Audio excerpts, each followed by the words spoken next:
अज़ीज़ान मन, आपको आपके भाई आदिल राजा का सलाम पहुँचे। मैं आपको खुश आमदीद कहता हूँ सोल्जर स्पीक्स के ऊपर। आज जो स्टोरी मैं करने जा रहा हूँ, इस तरह की स्टोरीज़ जब मैं करता हूँ तो बहुत बड़ा तूफ़ान बरपा होता है।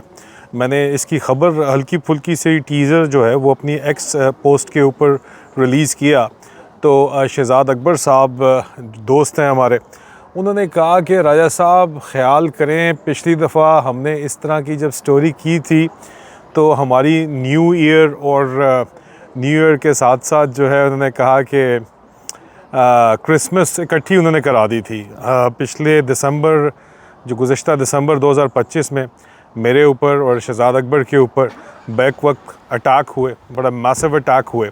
हमें जान से मारने की कोशिश की गई और अब इस वक्त जो है वो बाकायदा तौर के ऊपर मुकदमा चल रहा है। 11 लोग गिरफ़्तार हुए, जिनमें से 8 को चार्ज कर दिया गया। अब इस सारी सूरत हाल के अंदर अब उसी तरह की ये स्टोरी जो है वो मैं रिलीज़ करने जा रहा हूँ इस सारी सिचुएशन के अंदर। तो ज़ाहिरी बात है कि इस सिचुएशन के अंदर ये एक मुश्किल काम तो है, लेकिन फिर भी आप तक ये बात तो मैंने पहुँचानी है।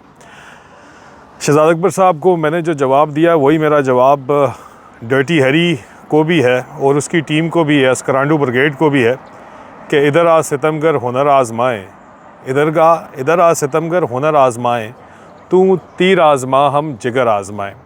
हमारी इतलात के मुताबिक डायरेक्टर जनरल मिलिट्री इंटेलिजेंस के ख़िलाफ़ डर्टी हैरी की एक जंग जारी है और DGMI डर्टी हैरी के ख़िलाफ़ एक जंग कर रहे हैं, क्योंकि दोनों लेफ्टिनेंट जनरल प्रमोट हो के दोनों जो हैं वो लगना चाहते हैं DGISI की दौड़ के अंदर हैं। और आसिम मुनीर दोनों को कुकड़ों को लड़ा के आपस में अपने काम निकलवा रहा है। फ़ौज के अंदर डंडा DGMI से दिलवाया हुआ है और ISI के ज़रिए पूरे पाकिस्तान को डंडा जो है वो डर्टी हैरी से दिलवाया हुआ है। सियासत डर्टी हैरी के ज़रिए कंट्रोल कर रहा है। अब लेकिन सीट एक है DGI की, DGISI की, उसके लिए झगड़ा चल रहा है। पहले आपको पता ही है लास्ट टाइम शहज़ाद अकबर साहब क्यों कह रहे हैं कि शहज़ाद अकबर साहब ने स्टोरी की थी कि dirty Harry, major general Faisal Naseer और डर्टी हैरी ने मुबैना तौर के ऊपर शहज़ाद अकबर साहब की स्टोरी के मुताबिक DG मिलिट्री इंटेलिजेंस के भाई फयाज़ अज़ीज़ को उठवा लिया था, उसकी इंक्वायरी करवाई थी। बहुत बड़े बड़े लोग उसके अंदर इन्वॉल्व थे पिछले साल। उस स्टोरी के बाद शहज़ाद अकबर साहब के ऊपर अटैक हुआ था और अब ज़ाहिरी बात है कि सिर्फ़ ये एक साइड के ऊपर तो काम चलता नहीं है। दूसरी तरफ हमारी इतलात के मुताबिक अब हिसाब किताब बराबर करने के लिए मेजर जनरल वाजिद अज़ीज़, डायरेक्टर जनरल मिलिट्री इंटेलिजेंस, मेरे अज़ीज़ भी हैं, मैं इसमें किसी किस्म का कोई राज नहीं है, लोगों को पता है मेरे अज़ीज़ हैं। अब उन्होंने एक मेरी इतलात के मुताबिक जो है एक फ़ाइल तैयार की है dirty Harry, major general Faisal Naseer की, जिनकी करप्शन के केसेस ऑयल स्मगलिंग से लेके ड्रग स्मगलिंग रैकेट्स तक, ख़ास तौर पे ऑयल स्मगलिंग, जिस वक्त वो मेजर जनरल प्रमोट हुए थे और कोयटा से आए थे तो उनके ऊपर बाकायदा एक ऑयल स्मगलिंग के अलावा एक नॉन कस्टम पेड गाड़ियों की स्मगलिंग की इंक्वायरी चल रही थी। लेकिन उसके बावजूद DGC के ओहदे के ऊपर एक करप्ट बंदा चाहिए था, वो उन्होंने लगा दिया। अरबों रुपए का धंधा वो बंदा करता रहा और वो अरबों रुपए हमारी इतलात के मुताबिक अब एक सीक्रेट फ़ाइल है जो कि डायरेक्टर जनरल मिलिट्री इंटेलिजेंस ने तैयार कर रखी है और आसिम मुनीर को भी प्रेजेंट हो गई होगी अभी तक तो। और उस फ़ाइल के अंदर डर्टी हैरी के जो कारनामे हैं, उसके जो UAE दुबई के अंदर, जो दुबई में जाके, ये दुबई में अटलांटिस जो होटल है वहाँ पे इसकी मुलाकातें होती रही हैं। बड़े बड़े लोगों के नाम आ रहे हैं जो अरबपति कराची के हैं और कराची का OC मिलिट्री इंटेलिजेंस भी फैसल नसीर रह चुका है जब ये OCMI कराची था, कर्नल था। और इसका जो 2IC था उस वक़्त वो था मेजर हारून मुस्तफ़ा। वो एक अलहदा कहानी है, उसके मैं बाद में बात करूँगा। लेकिन इस वक्त डर्टी हैरी ने वो कराची के जो बिलियनियर्स थे उनका इस्तेमाल किया, जिनमें इल्ज़ाम आता है साबका गवर्नर कराची कामरान तेसोरी के ऊपर। कामरान तेसोरी को गवर्नर लगाने के अंदर भी dirty Harry, major general Faisal Naseer का ही कलीदी किरदार था।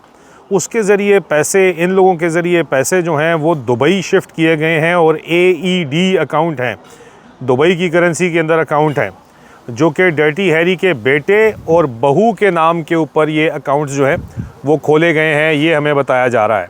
अब ये जो अकाउंट्स हैं, ये ज़ाहिरी बात है बेटे और बहू के नाम के ऊपर अकाउंट्स हैं, तो इनकी तफसीलात जो अरबपति इस्तेमाल हुए हैं, अब DGMI भी कोई आजकल तो मुकाबले के ऊपर हर जगह जो है वो आसिम मुनीर भी ये काम कर रहा है, जो कि शुरू जनरल कियानी ने शुरू किया था। मुशर्रफ चाहता था ये हो, लेकिन अब हो रहा है कि ISI को भी इतना ज़्यादा आज़ाद न कर दिया जाए कि वो आर्मी चीफ़ के कंट्रोल से निकल जाए। तो ISI के ऊपर चेक एंड बैलेंस रखने के लिए मिलिट्री इंटेलिजेंस को खड़ा किया गया, और अब मिलिट्री इंटेलिजेंस ने ज़ाहिरी बात है कि उन्हीं लोगों का इस्तेमाल करके जिनके ज़रिए ये पैसे बाहर भेजे गए हैं, उन्हीं लोगों का इस्तेमाल करके एविडेंस हासिल किए, और फ़ॉरेन इंटेलिजेंस एजेंसीज़ दुबई वगैरह की जो होती हैं, उनकी इन्वॉल्वमेंट के बगैर तो ये मुमकिन नहीं है। लेकिन वहाँ पे भी मिलिट्री इंटेलिजेंस ने अपनी एक प्रेजेंस बनाई है, और वो प्रेजेंस जो है वो मिलिट्री अटैची के ज़रिए बनाई जाती है, जो कि बैक वक्त ISI को भी रिपोर्ट कर रहा होता है, और GHQ में SD डायरेक्टरेट को भी रिपोर्ट कर रहा होता है, और मिलिट्री इंटेलिजेंस डायरेक्टरेट को भी रिपोर्ट कर रहा होता है। तो इस सारी सिचुएशन के अंदर ये जो फ़ाइल है डर्टी हैरी की करप्शन की, ये जवाब है मेजर जनरल वाजिद अज़ीज़ का, जो शहज़ाद अकबर साहब ने जो स्टोरी ब्रेक की थी, मैंने कंफर्म की थी कि उनके भाई को उठवा लिया था ISI ने, और नंबर बनाने के लिए बहुत कुछ उसने करने की कोशिश की थी, लेकिन बाद में आसिम मुनीर का अपना टब्बर निकल आया था साथ, तो वो कुछ नहीं कर सका था। डर्टी हैरी, उसको छोड़ना पड़ गया था DGMI के भाई को। अब लेकिन कहानी जो है वो उलट हो गई है, और कहा यह जा रहा है कि इससे पहले कि ये स्टोरियाँ लीक करनी शुरू की जाएंगी, हो सकता है हम लीक करना शुरू कर दें कुछ दिनों के अंदर, उससे पहले वक्त कम है, मुकाबला सख्त है। डर्टी हैरी तमाम के तमाम अपने असासे AD के असासे जो हैं वो शिफ्ट करने, बड़े तेज़ी के साथ शिफ्ट करना चाह रहा है, और वो शिफ्टिंग के अंदर लगा हुआ तो है, लेकिन AED की असासे शिफ्ट करने में आजकल UAE वाले भी इनसे कोई राज़ी नहीं है, खुश नहीं है। ये भी इनको बड़ा ठीक ठाक मसला बना हुआ है। तो अब ये किस तरह इसको मैनेज कर पाएंगे या नहीं कर पाएंगे वो तो वक्त ही बताएगा। लेकिन बहरहाल इस वक्त ये एक मेगा स्कैंडल है जो कि यहाँ पे खड़ा हुआ है। ये बहुत बड़ा मसला है जो कि बना हुआ है डर्टी हैरी के लिए, और डर्टी हैरी को इससे पहले तक लाइन क्लियर मिल रही थी क्योंकि पीपल्स पार्टी के साथ उसने लाइन क्लियर कर ली थी, और यहाँ पे Peoples Party clearly Dirty Harry major general Faisal Naseer को सपोर्ट कर रही है, और Pakistan Muslim League Nawaz DG military intelligence major general Wajid Aziz को सपोर्ट कर रही है। ये भी ख़बरें इस वक्त हमारे पास कंफर्म हैं। मज़ीद तफसीलात जूँ हमारे पास आएंगी आपके साथ हम शेयर करते चले जाएंगे। अब तक के लिए सिर्फ इतना ही। अपना ख्याल रखिए, बहुत जल्द दोबारा मुलाकात होती है। आपकी सपोर्ट हमेशा चाहिए होती है। वीडियो को लाइक कीजिएगा, चैनल को सब्सक्राइब कीजिएगा, वीडियो को शेयर कीजिएगा। अपना ख्याल रखिए। Take care. खुदा हाफ़िज़।